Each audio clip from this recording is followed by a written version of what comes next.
ఇక కాంగ్రెస్ పార్టీ లోక్సభ అభ్యర్థుల 8వ జాబితాను విడుదల చేసింది. మధ్యప్రదేశ్, ఉత్తరప్రదేశ్, తెలంగాణ, జార్ఖండ్ రాష్ట్రాల పరిధిలోని 14 లోక్సభ స్థానాలకు అభ్యర్థుల పేర్లను హస్తంపాటి ఖరారు చేసింది.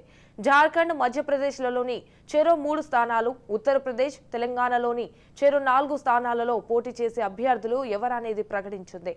తెలంగాణ నుంచి డాక్టర్ సుగుణ కుమారి, చెలిమల, ఆదిలాబాద్, తాటిపత్రి జీవన్ రెడ్డి, నిజామాబాద్, నీలం మధు, మెదక్, చామల కిరణ్ కుమార్ రెడ్డి, భువనగిరిలకు లోక్సభ టికెట్లు దక్కాయి.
ఇక కాంగ్రెస్ పార్టీ లోక్సభ అభ్యర్థుల 8వ జాబితాను విడుదల చేసింది.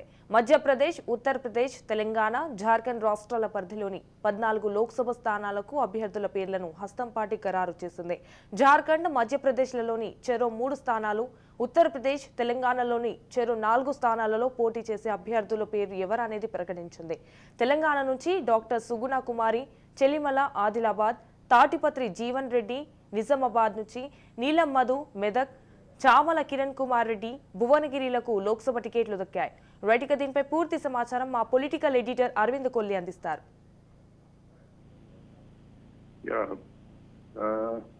సంజన, మొదటి నుంచి ఉత్కంఠ రేపుతున్నటువంటి నియోజకవర్గాల్లో 4 నియోజకవర్గాల్ని ఈరోజు కాంగ్రెస్ పార్టీ ప్రకటించింది.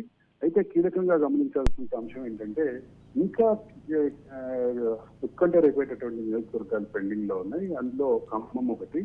ఖమ్మం నియోజకవర్గానికి అక్కడ స్థానికంగా ఉన్నటువంటి నాయకులతో పాటు బయట నుంచి కూడా చాలా మంది నాయకులు ఆశిస్తున్నటువంటి పరిస్థితి ఉంది. కాబట్టి ఇది ఖమ్మం ఖచ్చితంగా ఆసక్తి లేచినటువంటి అంశంగానే చూడాలి. ఇక మరొక ముఖ్యమైనటువంటి నియోజకవర్గం భువనగిరి విషయంలో కొంత క్లారిటీ చేసినట్టు.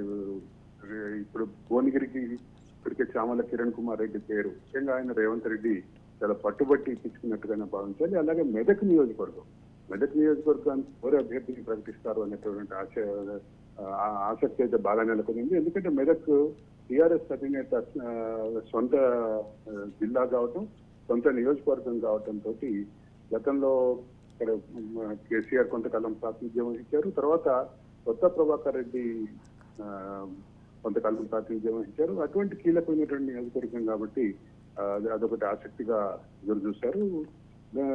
రెండోది ఆదిలాబాద్ నియోజకవర్గం విషయంలో ఒక వివాదం నెలకొంది. అక్కడ లంబాడా నాన్ లంబాడా, గిరిజనుల్లోనే లంబాడా నాన్ లంబాడా వివాదం చాలా పెద్దగా ఉంది. గతంలో లంబాడాలకు వ్యతిరేకంగా ఉన్నటువంటి గిరిజనున్నది. ఆ గిరిజన అభ్యర్థిని ప్రకటించడం ద్వారా ఆ గిరిజన అభ్యర్థి ఓట్ల ద్వారా పూర్తిగా అక్కడ ఆదిలాబాద్ నియోజకవర్గంలో బీజేపీ చేసినటువంటి పరిస్థితి.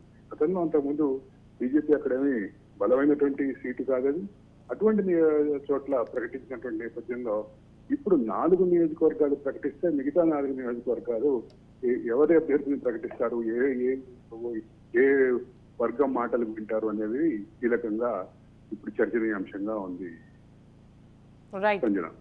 Right, thank you for the updates Arvind.